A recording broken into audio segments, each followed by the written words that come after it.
Welcome to Prime Minister's planted questions. Some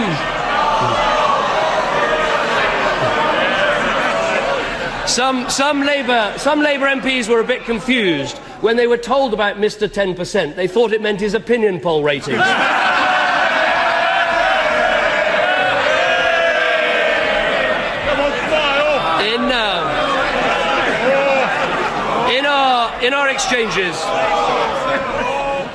In our exchanges last week, the Prime Minister read out figures for total government spending after 2011.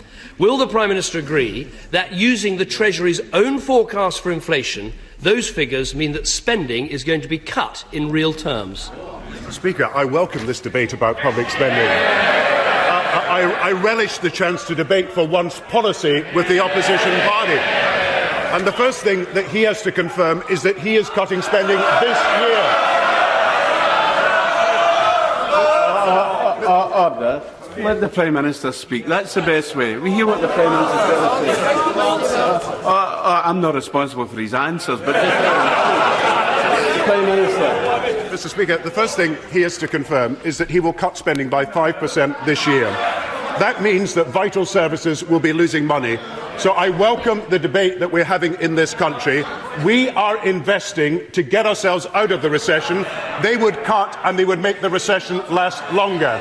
And they would lead to higher debts and higher deficits that have got to be spent for. As for spending beyond 2011, he knows the truth. He wants to spend less, 10% less in most departments. We want to spend more. Absolutely no answer to the question. And I have to say to the Prime Minister, for the time that Peter Mandelson allows him to go on doing the job, he should at least answer the question. Every year, at every budget, he's stood there and read out figure after figure for total spending and told us it was an increase in real terms. Now he's standing up there, reading out figures for total spending without admitting they represent a real terms cut. The whole country will conclude that he's taking them for fools. Everyone knows what matters is spending over and above inflation. So let me ask him again. Will he now accept that his spending plans from 2011 mean a real terms cut? If he takes advice from the Chancellor says they are a cut. Do they? The first thing we're absolutely sure of is, regardless of economic circumstances, regardless of employment, regardless of investment, regardless of inflation, they will be cutting expenditure by 10%. Now, he said it last week himself, Tory cuts versus Labour investment.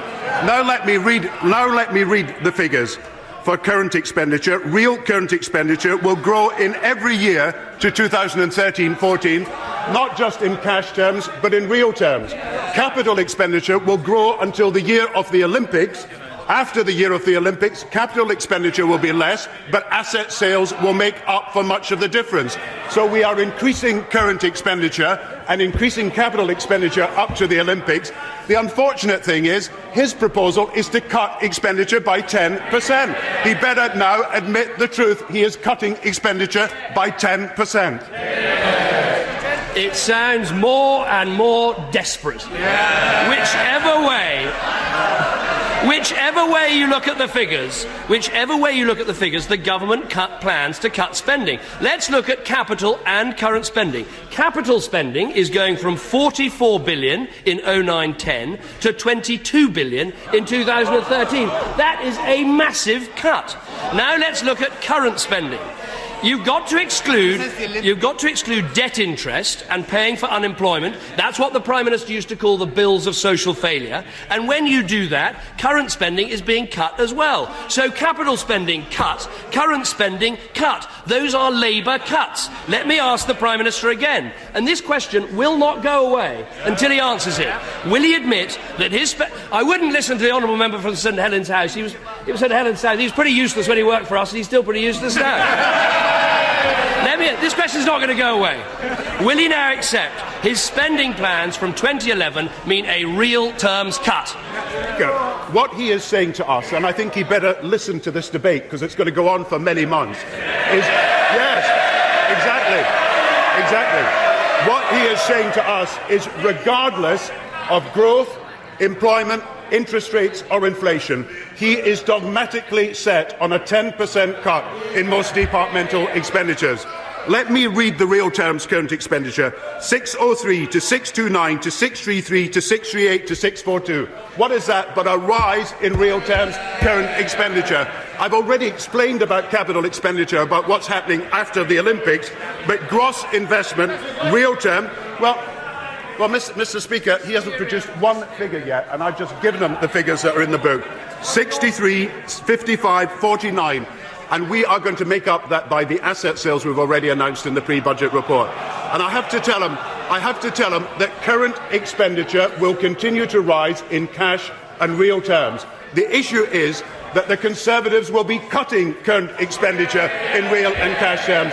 It's exactly what I said: Tory cuts, Labour investment. But what's worse, Mr. Speaker, is that they're cutting expenditure so that they can help the few with inheritance tax cut when we're the party of the many. Now let him say that he's abandoning inheritance tax cuts. Every commentator, every economist has concluded the Prime Minister is wrong and looks increasingly ridiculous. Just take one. The Institute of Fiscal Studies, Robert Choate, the director of the Institute of Fiscal Studies, last week said this: judging from his performance at Prime Minister's Questions on Wednesday, Gordon Brown needs some help to interpret his own Chancellor's budget. Let me take one of his former Treasury ministers, someone he appointed to work with him in the Treasury, the Right Honourable Member for Bolton West. She said this: as the budget made clear, the only way to clear a huge debt overhang in the medium term will be to cut billions of pounds from public spending. Why can't the Prime Minister answer this? Why does he find it so impossible to give a straight answer and be straight with the British people? Yeah.